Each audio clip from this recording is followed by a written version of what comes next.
تو یہ ان مسائل سے بھی نکلیں.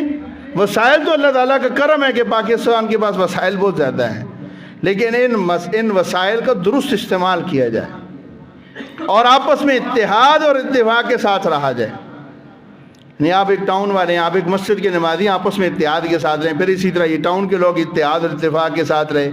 کوئی بھی فلاح کا کام ہو آپس میں آپ مشاورت کے ساتھ کریں. اسی طرح پھر یہ چلتے چلتے ایک شہر کے لوگ ہیں، پھر ایک صوبے کے لوگ ہیں، پھر اسی طرح ایک ملک کے لوگ ہیں، تو تب جا کے یہ پورا دنیا کے اندر امت مسلم. جب آپ دعائیں کرتے ہیں، آپ خیر خواہی رکھتے ہیں، تو ہر کسی کے لیے کریں.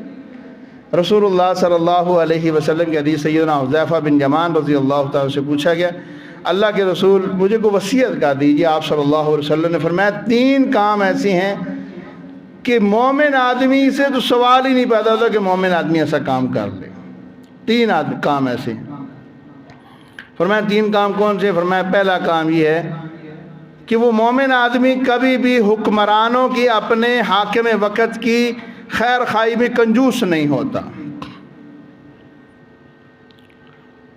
بھئی جو خیر خواہی ہے، ایک حاکم آپ پر مسلط کر دیا گیا ہے یا آپ نے چنا ہے یا جیسے بھی آ گیا ہے، اگر وہ آپ کو امر بالمعروف نہی عن المنکر یا آپ کے ملک کے بہتری کے لیے کوئی اقدامات کرتا ہے تو آپ اس کا ساتھ دیں. وہ جو غلط طریقے سے آیا یا جیسے بھی آیا ہے وہ اس کا خود حساب اللہ تعالیٰ کو دے گا. اب دیکھیں نا، آپ کسی غیر ملک کافر ملک میں آپ جاتے ہیں، کافر ملک میں کیا آپ اس کی جو قانون ہیں ان کو فالو نہیں کریں گے؟ آپ ٹریفک کے قوانین کو فالو نہیں کریں گے؟ کریں گے.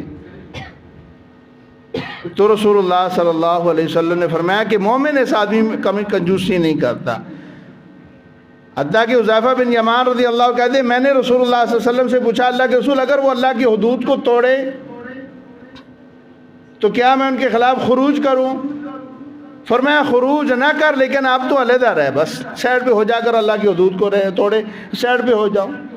لیکن اگر وہ اچھے کام کریں تو فرمایا ان کی خیر خواہی کر. تو آج مسئلہ یہ ہے کہ ہم نے آپس میں اتحاد اور اتفاق کے ساتھ رہنا ہے. ایک تو مسلکی لڑائی جو ہے اس کو اپنے دل تک رکھیں. اس کو آپ جس فرقے سے ہیں، جس عقیدے سے ہیں، آپ کو آپ کا عقیدہ مبارک ہو، ٹھیک ہے، آپ اس پہ رہیں، لیکن دوسرے کو کافر یا گستاخ یا واجب القتل یا نفرت اس سے نہ کریں. بالکل یہ کام ختم کر دیں. آپ جس بھی مذہب کے، آپ جس بھی فرقے کے ساتھ تعلق رکھتے ہیں، اس کے علاوہ آپ جس بھی زبان کے ساتھ تعلق رکھتے ہیں، آپ وہ زبان بھی اپنی چلائیں، کھولیں. آپ زبان کوئی مسئلہ نہیں آپ کو، آپ کی زبان ہے. مثلا ایک بندہ پنجابی ہے تو ٹھیک ہے، اس کی مدر لینگویج ہے وہ کریں، آپ چلائیں، لیکن اس بنیاد